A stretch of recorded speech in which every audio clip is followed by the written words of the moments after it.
In this lesson, we're going to talk about getting more information from the customer to find out how you can help or assist them. So, I have prepared sample scenarios for us to visualize the best phrases to use. A customer has applied for a subscription at MentorPoint Mobile, and they need to send the complete application forms and requirements with no errors. The customer's application for an upgraded postpaid subscription, however, was declined. You need more information on their application and find out why the subscription application was declined. If the customer's application was declined, it means that MentorPoint Mobile refused to approve, or maybe the application documents submitted were incomplete. So most likely, the customer is unhappy or disappointed. But you need to make sure you completely understand what's going on so that you can help to solve or give clarity to the issue. Before we go to the lines and phrases, remember that you need to show a little sympathy that this happened to the customer. What is sympathy? Sympathy is a feeling or care and concern for someone and is largely used to convey commiseration or pity for someone who is experiencing a misfortune.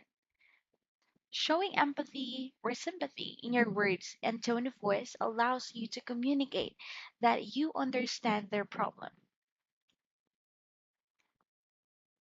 Sorry to hear it was declined.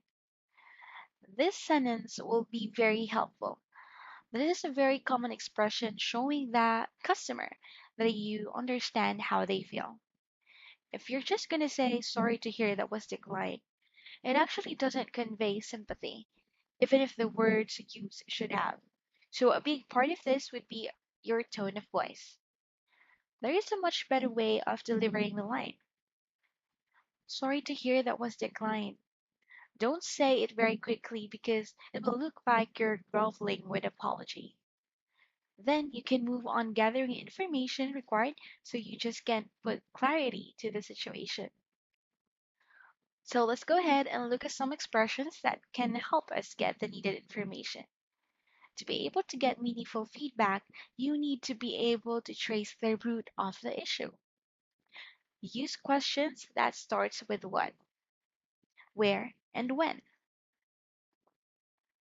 What is the application tracking number?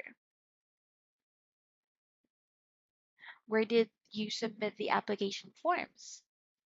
When was the application filed? Since the customer applied for an upgrade, of course, there is an application number.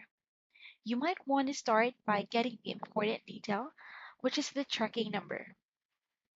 By getting the application number, you will have an access to your tool and see as to what happened on the application. You would see on your tool the reason why the application has been declined. It's actually best to first ask the question that will enable you to effectively and efficiently trace the application, purchase, or whatever the submitted documents are. What is the application reference number? Could you give me the application reference code? If the customer is holding an application form, you may even tell where the reference number is found. You have to walk them through on where they can find that. Say, for example, could you tell me the number on the top left corner of the receiving copy underneath the label that says reference number? One of the common things that customer complains about when calling customer service is that they get confused because conversation is not face to face. So it's really harder. Being specific always helps.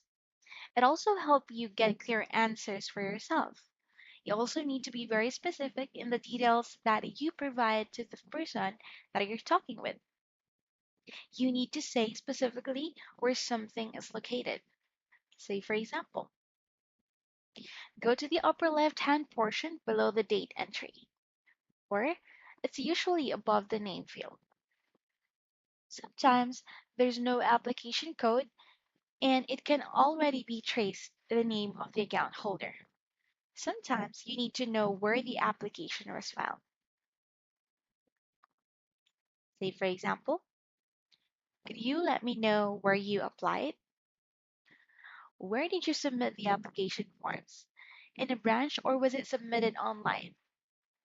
Which branch did you submit the application to? To really understand something, you need to get the simple details. When did you send the application? When was the application filed?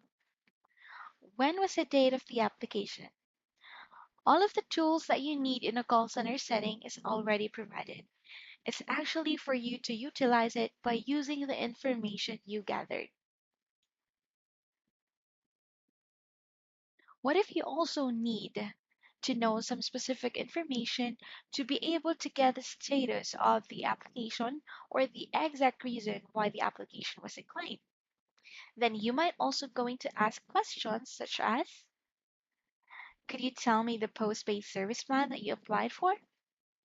Could you tell me what is written on the notice that your application has been declined? Be as specific as you can so that the customer or the person that you're talking with doesn't feel frustrated. It's very easy to get frustrated, especially if you don't understand something, right? So it's really important to remember that maybe you talk to customers all day, so you're very comfortable with it, but the customer maybe has never talked to customer service before in their entire life. So you have to keep that in mind. And being very specific helps to make them feel you know exactly what you're talking about. Aside from could you, a good phrase to add on to your questions is may I, so that it will sound more polite. Say, for example, may I know when you sent the application? May I know where the application was filed?